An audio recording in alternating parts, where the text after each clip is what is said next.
80 शब्द प्रति minute dictation start करते हैं 5 सेकेंड बाद।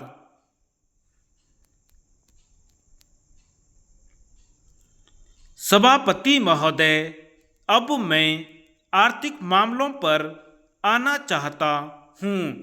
मैं अधिक समय नहीं लूँगा। इस बात को सभी स्वीकार करेंगे कि तीव्र गति से हमारी प्रगति हो, इसका प्रबंध किया जाना चाहिए। इसके लिए ऐसा वातावरण बनाने की आवश्यकता है जिससे उत्पादन बढ़ सके और उपभोग में लोग संयम से काम ले सकें। हर बजट को और हर कर प्रस्ताव को इसी कसौटी पर कसा जाएगा तो क्या उससे उत्पादन बढ़ता है, क्या वितरण में समानता आती है, और तीसरी बात यह कि क्या हम देश में ऐसा वातावरण बना सकते हैं कि लोग जितना कमाते हैं उतना खर्च न करें, उसमें से बचाएं और उसे राष्ट्र की समृद्धि में लगाएं। अगर इस कसौटी पर सरकार की आर्थिक नीतियां कसी जाएं तो मुझे लगता है कि उनमें पर्याप्त सुधार की गुंजाइश है। मैं वित्त मंत्री की कठिनाई को समझ सकता हूँ। विकास की आवश्यकता अधिक धन की मांग करती है। राज्य सरकारें अधिक टैक्स लगाने के लिए तैयार नहीं हैं। वे केंद्र से कर्जा लेकर अपना काम चलाना चाहती हैं। वहाँ कोई वित्तीय अनुशासन नहीं है। यह सारा बोझा केंद्र को उठाना पड़ेगा और केंद्रीय सरकार कठिनाई में पड़ेगी।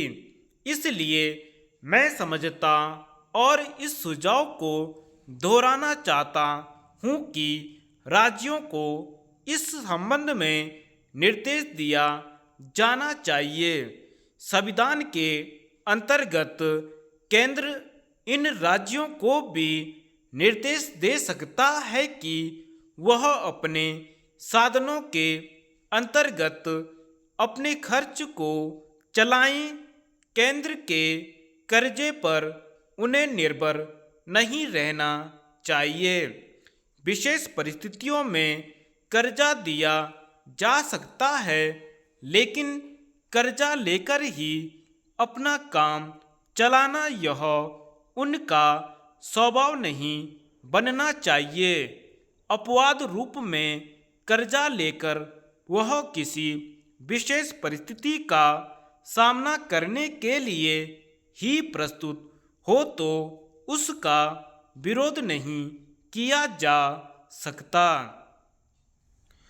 दूसरी बात यह है कि देश में सादगी और संपत्ति को उड़ाने के बजाय उसे उत्पादक कार्यों में लगाने का वातावरण बनाना चाहिए।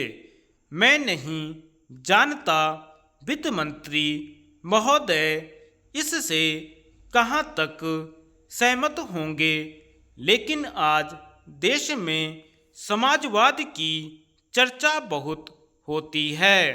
लोगों का समाजवाद की ओर देखने का दृष्टिकोण विकृत हो गया है।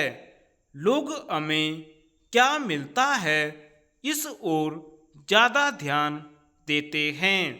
हम कितना खर्च करते हैं इस ओर ध्यान नहीं देते हैं। समाजवाद बिना संपत्ति की अभिवृद्धि किए और बिना उसके समान वितरण के नहीं आ सकता। धन्यवाद।